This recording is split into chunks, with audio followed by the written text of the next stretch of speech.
Iya ngene kegiatan wae. Coba saiki aku pengen ngerti.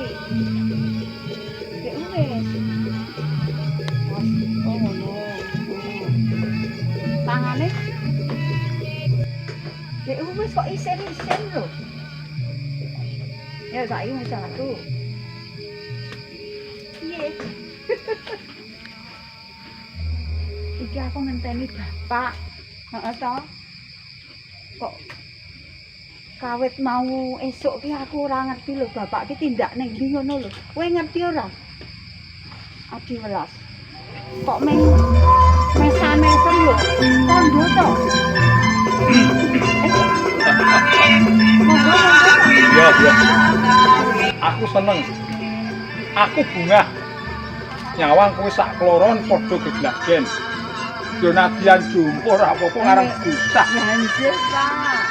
Sithik mboko sithik nggih to? Loro inten lan kowe yo kelas. Nggih, Pak. Kowe nadyan isih susah ning tak sawang kowe duwe kepinteran sing luwih. Patone kowe iki teladan karo loro inten mengko ora yo wis pinter. Nggone bapak tansah ndulang kautaman ngloloh kebecikan uga tansah melek kanuragan. Rungokno ngendikane bapak niki tesih isin meng mesa-mesa mawon lho, Pak. Ya tegese mesem rak wis gathuk karo apa sing tak ngendikake. Kejaba kowe tak welek tak dulang kautaman tak loloh kabecikan uga kanuragan. Ning kowe tak paringi ngilmu piye carane manah, ya to. Wong aku duwe gegadangan. Nggih. Ing tembe Roro Inten uga kowe welas. Ki nadyan jejering bocah wadon.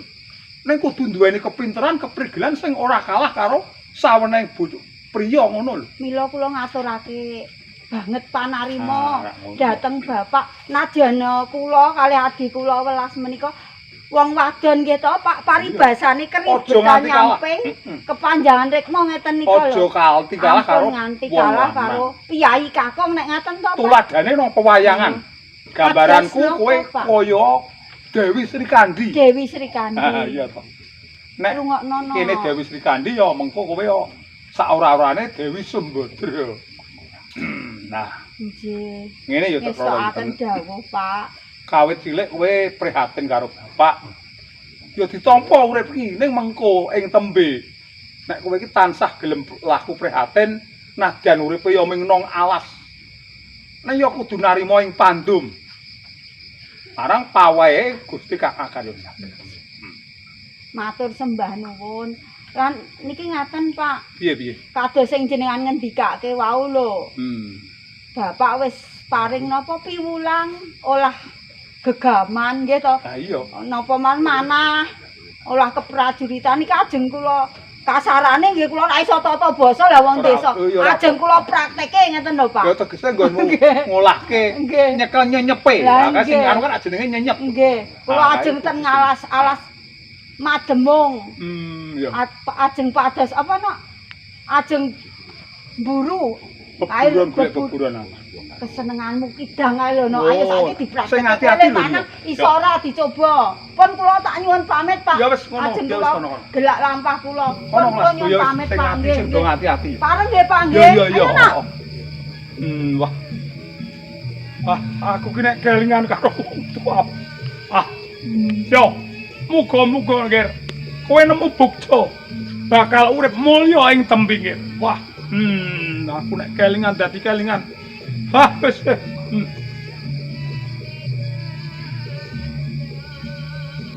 Kaya mau kidang ki mlayu ning kene iki dadi ora ana.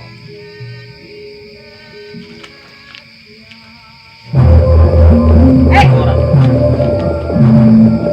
Iki aku yo golek buronku kidang mau. Aja-aja kok kowe sing ngakoni lho.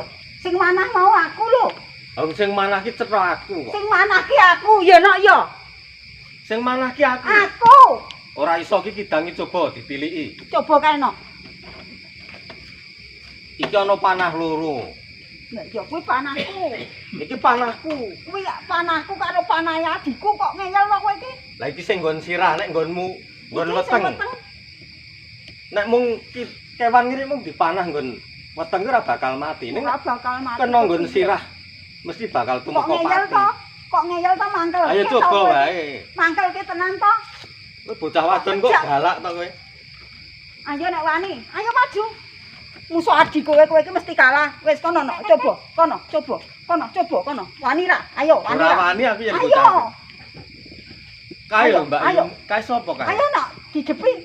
Kok isin lho kok iki rene nek wedi. Mbak Yumu wae kok jengkelke lho. Wis karepmu ki piye? Lah yo kidang iki cetha aku sing mateni kok dadi kowe ngoyo. Ayo wis kono peken ning ngopo?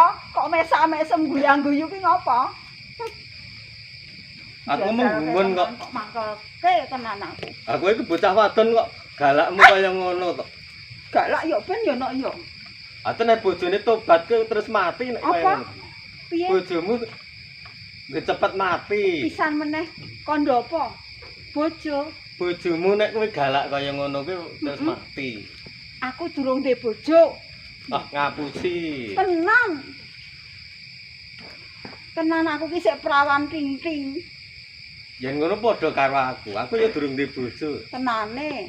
Tenan kok. Aku yo ngopo kok dadak tekan-tekan ngono. Duwe bojo yo ben, duwe bojo yo ben yo nak yo. Bali. Lah aku malah jalarane mung wong ora kepengin bocah wadon ki galak sing kaya ngono. Lah kok dadi kowe ya takon bojo. Kowe kok yo takon bojo. Lah aku kan ngomong ke to. Aku nek yo to. Mbok menawa ngono lho. Yo nok yo. Engko jojo kuwi anakmu. Anak-anak piye to? Wong isih prawan kok anak. Raine padha. Iki adikku. Wong kuwi adimu. Ning tenan po, kowe sik jaga tenan po. Lah takono wong sak kiwotengen ning kene ora ono wong to. Anane mung aku karo kowe. Tenane kondo-kondo. Lah sesuk kowe teko nang omahku. Ngopo wong wedok kok kon teko none piyai kakung none wong lanang iki.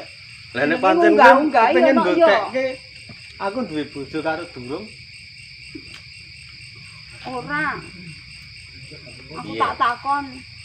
Kowe iki wong endi? Aku ki wong Gunung Wilis kono. Ning aku saben dina aku golek burun wana ning kene. Tekan alas Mademo. Ayo kene. kan alas madeng ngono. Lah nek kowe bocah endi to kok kowe tawadon kok kendhelmu ora patut ki lho. Takon-takon gak ngopo. Ya nek ya. Kowe iki Lah mung kepengin ngerti rak ya kena to. ya mung tekliwer alas Mademo kene. Ora adoh saka alas Wilis to. Nek ya mung lor kidul to. Nek bocah wadon ki wetengenku kono ki apa meneh kok sesaba ana ing alas. Lah kewengen sing saka ngalas kuwi do wis bali lah kowe kok kendel banget. Nah, sing atuh kewan kae iki nek ya kancaku kabeh. Padake nek wong wedok ngono apa jireh ngono apa piye? Mbok ya ora aneh-aneh wong satu Wes kewan iki kok selak kancamu. selak sore wis aku tak bali wae kok aku. Ya mengko sih Bali ya Bali. Ora, Mengko ora cerak-cerak dhisik to. Bali ya Bali. Aku ki lagi sepisan iki caket utawa cerak karo piyai kakung kuwi lho. Saiki perlune apa? Aku ndak selak seneni bapak lho. Ya nek ya. Selak golek bapak to awake dhewe. Saiki ngene wae. Sakwise aku ketemu. Sapa jenengmu? Jenengku. Jenengku po adikku. Jenengmu nek adimu sapa kowe sapa? Iki adikku welas nek aku apa inten. Krungu Roro ra? inten. Rene to rada cerak rene. Rene nek arep krungu. Sapa? Roro inten wong piyai bagus kok budhek lho. Ya ora krungu. Aku Jengkelke aku ora tau jegan karo bocah wadon. Nek kok kowe iki kaya dene beda-beda karo bocah wadon Ya kae. beda nek sing digoleki Lah, kowe beda takon nek karo aku ora? ngono wae nek ya oke. Takon karo aku ora. Ora. Ora pengen tepung. Jenengmu Ayo wis tak bali. kok sikek. Lah kowe iki Kok kepiye ngono to? kok ngutang lho. Lah iki kidangke rak ya selak mesake. Ya wis perkara kidang ki engko sing bakul le tetepungan. Jenengmu ki sapa? Jenengku Joko Digdaya. Sapa? Joko Digdaya. Wis supe durung. Joko Digdaya. Iya. Joko tenan. Pomeng jenenge Apa ya bakal dibuktekke? nok ngene. Apa kowe bali dhisik engko nek ki selak kesoren to matur karo bapak nek Mbak Yumu isik kuwi ngurusi kidang. Heeh, satu kewan kok. Mbak Yumu kok nyusul ya. Hati-hati wani ora. Digawa Bali wae. Nek go Bali ana liwat kono kae digawa. Kidange. Ya, kana. Hati-hati ning dalan ya. Wani to? Ya, alon-alon. Aku ki nyawang kowe ki piye ya rasane iki? Tenan. Sepisan ketemu kok njur rasaku ki piye aku larep kok nduk isin aku. Dan rasane iki yen ketemu. Kowe iki ora, saiki ngene wae. Saupama kowe urung di bojo tenan, Saupama ki iso bali tembung saupama. Masa iso bali apa ora? Durung ngapa-ngapa nganti tiba. Durung ngapa-ngapa. Lah kowe yo ndondone rada ndene. Saupama piye? Tangane iki lho utik-utik.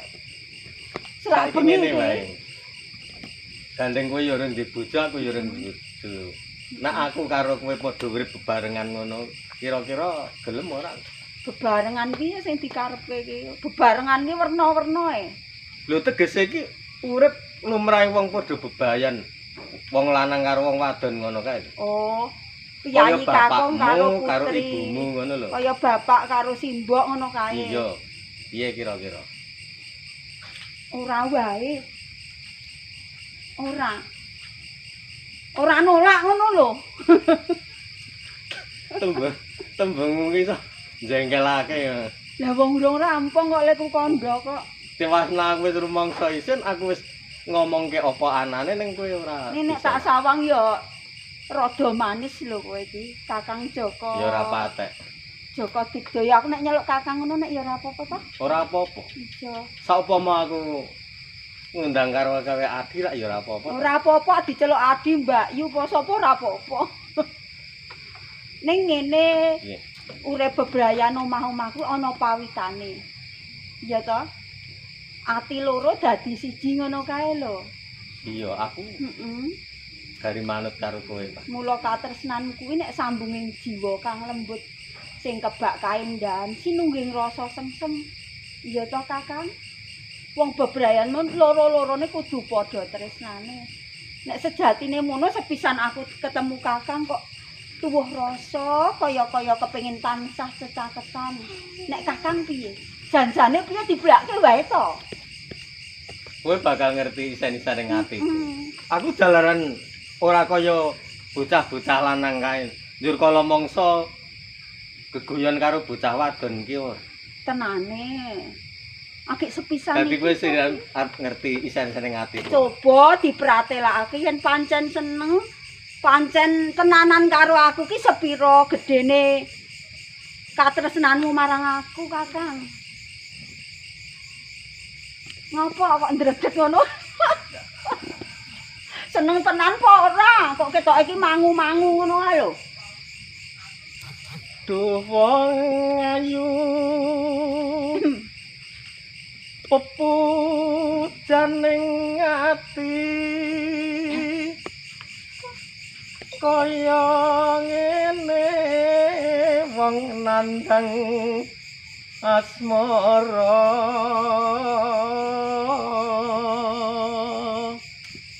Heeh. percaya ora yen Ya aku- sethithik. apa to awakku dhewe Apa to awakku dhewe ya. duh dewa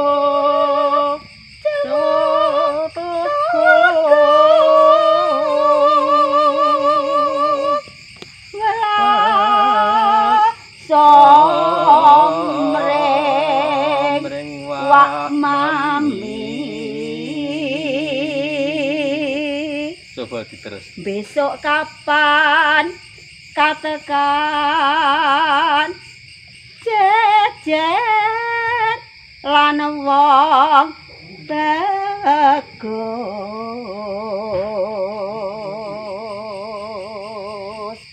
upamakna nakoda upamakna nakoda tenan kuwi tanpa Kakang prahu sasadaraden papatri nyidam sari as moro